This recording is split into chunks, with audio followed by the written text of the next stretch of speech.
Hello and welcome to a review of one of my favorite nostalgic LEGO sets. This is the Bikini Bottom Express.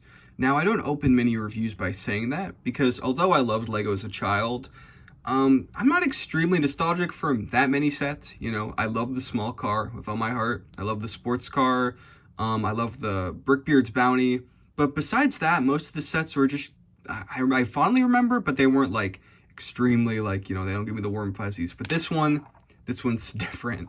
And I think the reason for that is because there's a bit of a story attached to how I got this set. This is the Bikini Bottom Express. Here's the manual. I got the manual, which is so cool. I believe it was released in 2008. Based on the sets in the back, you can... actually, it might have been 2007, because I think that's when Sandy's Rocket came out. So one of those 2 years. So, not the initial wave of SpongeBob. The SpongeBob theme itself is one of my favorite themes in all of LEGO, and I have almost all the sets because I'm crazy. It was a very experimental theme because it was very cartoony. LEGO, they'd always, LEGO's for kids, of course, but they never really had tried to capture the magic of a cartoon specifically. And SpongeBob was their attempt at that. And it wasn't like this big theme where, every wave had a bunch of sets. Instead, they just trickled a set or two every few years, kind of trying to keep the iconic Krusty Krab and Pineapple House on shelves through a bunch of different iterations over time. And, every once in a while you get another play set, something a little more unique. The Bikini Bottom Express is exactly that. Of course, it's an iconic design from the show, but it's not exactly something super memorable. It taps into that, very basic idea of, oh, kids love cars, kids love SpongeBob, here you go. But the aesthetic of SpongeBob kind of warranted a very different looking vehicle. One that I think translates into LEGO surprisingly well. Now, the elephant in the room, this set is far from complete. I probably owned most of the pieces when I first got it, but that was when I was 9 years old. So I don't have them all anymore. We have a random Atlantis claw piece, or crab claw piece that I've used to kind of mask this orange piece. This is supposed to be orange. This is supposed to be orange. These tires are supposed to be white. These are supposed to be orange. This is supposed to be covered in stickers. Don't have any of them. I'll get them eventually, but I don't know. I didn't think it really mattered that much for this set. I'm not going to show the minifigures or anything, because, who cares, man? There's SpongeBob minifigures. You get SpongeBob and Patrick, and you do get a very interesting bus driver who uses a bit of a generic fish head, and he uses a Lego City torso, which is just so much fun. But yeah, I never owned those, so whatever. I just want to talk about this because I love it. I love this thing.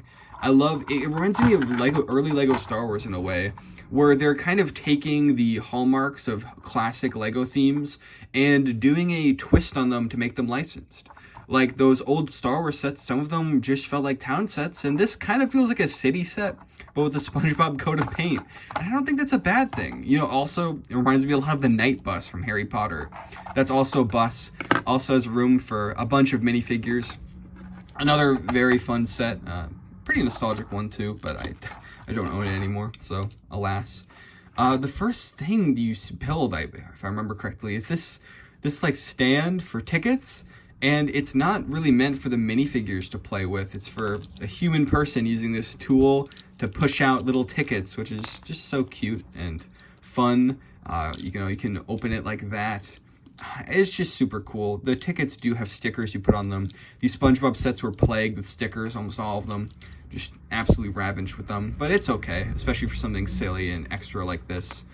The actual build of it's the Bikini Bottom Express itself is just wonderful. I love all the orange pieces. This is the only set to date to have white wheels, or at least up until 2023. This is the only time they ever did wheels that weren't black, or tires that weren't black, which is a crazy thing for this random SpongeBob set. That's also why it's so hard to get all 6 of them.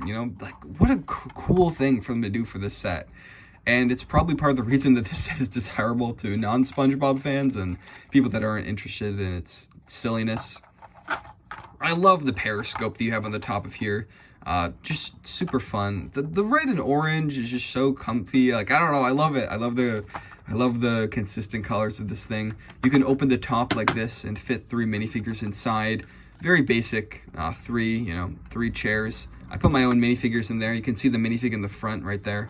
The windscreen, there wasn't really a specific windscreen that fit the dimensions, so they kind of built one up using these cheese slope pieces. It works well enough, you know. It's definitely a workaround, but it's a workaround that's fine in my opinion. Oh my god, something that I love about this set is, let me see if, actually I have a theory. Maybe not something I love, but something I might love. Let's see, can you fit a minifigure up here if you really want to, inside the empty space? Actually, you probably can if you take him apart. Let's see. Can he fit in there? Oh god, this is becoming a disaster very quickly. Let's see. No, you can't. It was a good idea. It was a good idea. Maybe you can fit an extra minifig. Because I remember I think you could do that with the Night Bus from Harry Potter. The 2004 one, specifically. Yeah, very simple vehicle. Not a ton going on here, but oh my god, it's just such a fun design. The colors, the way it emulates City, like, you know, the exclusive pieces, that famous SpongeBob window print that's also in the Pineapple House. Just classic stuff, man. I love the SpongeBob theme and its focus on play and silliness. It doesn't necessarily have to be something iconic from the show or even something from the show at all. It's just a bunch of wacky play sets that are meant for children to have fun with, and just awesome stuff. And the Bikini Bottom Express is one of the best examples of that, because it's just such a well-rounded set. I can't see anyone not liking it, because it's a great little vehicle. It's a unique design, very cartoony, has interesting colors, has a bunch of exclusive pieces, you know. It facilitates play in so many different ways, between just being able to store minifigures in here, anything that, you know, that can just tell a story in itself. Like the minifigures are going to like baseball practice or whatever. The ticket stand, the way it incorporates real life function, you know, the spinning little end of it, like, oh my god, the set is charming as hell. And now at long last, I'm going to explain how I got this set, because I didn't get it firsthand, I got it secondhand. And my friend, I traded something for this set, a different Lego item. It wasn't a physical Lego set, it was Lego Indiana Jones 2 for Wii. Now, I got that game. I loved the Lego games growing up, as most kids my age did.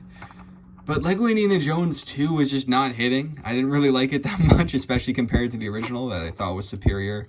So I traded it for this bus. And you know what?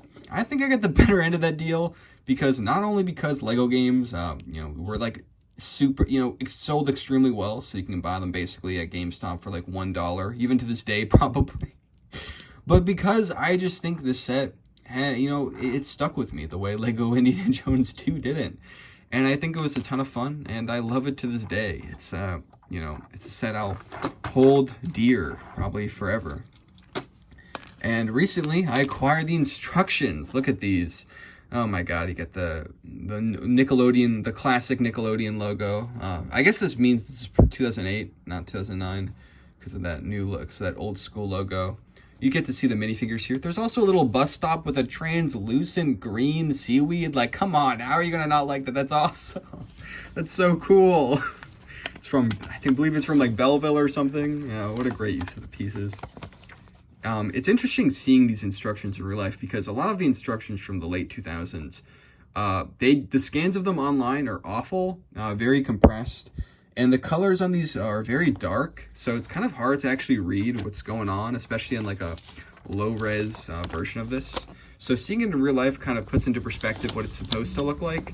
And the flaws are a lot more understated. You know, it's definitely too dark, but it's like, is that really that big of a deal, you know? Yeah, classic stuff, not very interesting in terms of the build process or instructions. I mean, the build process was a lot of fun. Those tires. The way you put that on, there you go. All the guys together, that final shot, that's the money shot right there. And then, hey, at the end, you got an advertisement for all the play features of the set, all the elements of motion. I guess it implies that Patrick can use the ticket thing, but that's clearly like a human-sized accessory. You can't fool me, SpongeBob. The play pattern in the set is just wonderful. Oh my god, look at the boys. They stole the bus. from the guy. Like, look at him go. You can't stop him. And the other set, I guess, that must have released this year, Sandy's Rocket. This is another good set. Limited in the ways that this set isn't, because most of the set pieces in this set are pretty much timeless. You know, the stickers aren't the best quality, so they'll peel, but nothing in this set's going to break. This set is filled with brown pieces that just, you know, don't age well. They crack. And then it also has even more stickers, and like they're bigger stickers. I think even lower quality, maybe not lower quality, but there's more of them, so they peel faster. Yeah, it doesn't age nearly as well, but it's still a wonderful set in its own way for the play it facilitates. A Lego magazine with Mars mission on the cover. Good for him, I guess. What does that say? Is that some Bionicle? Ignition, some DC comic thing. I've never seen that. I know Bionicle had comics, but I didn't know they had different names. And in the back, you get some classic sets, or I guess some, maybe not classic, not like these are my favorite sets, but the Police Command Center, that was super popular. An iteration of I think an Agent's design, or either the other way around, where they took an Agent's design and kind of cityfied it. We got the Vulture Droid versus Nabby Starfighter, and we have one of the Sea Bionicles. I forget their name. What is the name of the Maori? Something like that? That's probably wrong. I don't know. This is a fantastic set. I love it. I love it. I love it. I love Lego SpongeBob so much. It's one of my favorite themes of all time, and someday I'll have every set, so can't wait till that day. But, you know, it's Bikini Bottom Express, 10 out of 10. Great set. Thanks for watching.